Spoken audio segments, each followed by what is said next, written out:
Social ಮೀಡಿಯಾದಲ್ಲಿ ಮದ್ಯಪಾನ ಪ್ರಚಾರಕ್ಕೆ ಸಂಬಂಧಪಟ್ಟಂತೆ ಗದಗ ಜಿಲ್ಲೆಯ ರೋಣ ತಾಲೂಕಿನ ಆಹಾರ ಸುರಕ್ಷತಾ ಅಧಿಕಾರಿಯೊಬ್ಬರ ರೀಲ್ಸ್ ಇದೀಗ ಭಾರಿ ವಿವಾದಕ್ಕೆ ಕಾರಣವಾಗಿದೆ.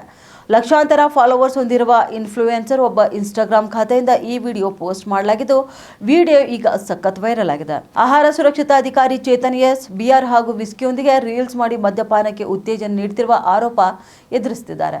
ಈ ರೀಲ್ಸ್ಗಳನ್ನು ಬಾಗಲಕೋಟೆ ಮೂಲದ ಕಂಟೆಂಟ್ ಕ್ರಿಯೇಟರ್ ಹಾಗೂ ಸೋಷಿಯಲ್ ಮೀಡಿಯಾ ಇನ್ಫ್ಲೂಯೆನ್ಸರ್ ನಾಗರಾಜ್ ನಿಲುಗಲ್ ಅವರೊಂದಿಗೆ ಸೇರಿ ಮಾಡಲಾಗಿದೆ ಎನ್ನಲಾಗುತ್ತಿದೆ. ಲಕ್ಷಾಂತರ ಫಾಲೋವರ್ಸ್ ಹೊಂದಿರುವ ನಾಗರಾಜ್ ನಿಲುಗಲ್ನ ಇನ್ಸ್ಟಾಗ್ರಾಮ್ ಪೇಜ್ನಲ್ಲಿ ಈ ವಿಡಿಯೋಗಳನ್ನು ಅಪ್ಲೋಡ್ ಮಾಡಲಾಗಿದ್ದು, ಖುಷಿಯಾಗಿರೋದಕ್ಕೆ ಬಿಆರ್ ಕಾರಣ ಎಂಬ ಸಂದೇಶವನ್ನು ಪರೋಕ್ಷವಾಗಿ ಬಿಂಬಿಸಲಾಗಿದೆ. ಕುಟುಂಬ ಸಮೇತ ಕುಳಿತು ಮದ್ಯಪಾನ ಮಾಡುವ ರೀತಿಯಲ್ಲಿ ಗ್ಲಾಸ್ ಹಾಗೂ ಬಾಟಲ್ಗಳನ್ನು ಪ್ರದರ್ಶಿಸಿ ರೀಲ್ಸ್ ಮಾಡಿರುವುದು ಸಾರ್ವಜನಿಕ ಆಕ್ರೋಶಕ್ಕೆ ಕಾರಣವಾಗಿದೆ. ಇನ್ನು ಸರ್ಕಾರಿ ಅಧಿಕಾರಿ ಹುದ್ದೆಯಲ್ಲಿದ್ದುಕೊಂಡೇ ಈ ರೀತಿಯ ವರ್ತನೆ ತೋರಿರುವುದು ಕರ್ನಾಟಕ ಸಿವಿಲ್ ಸರ್ವಿಸ್ ರೂಲ್ಸ್ಗೆ ವಿರುದ್ಧವಾಗಿದೆ.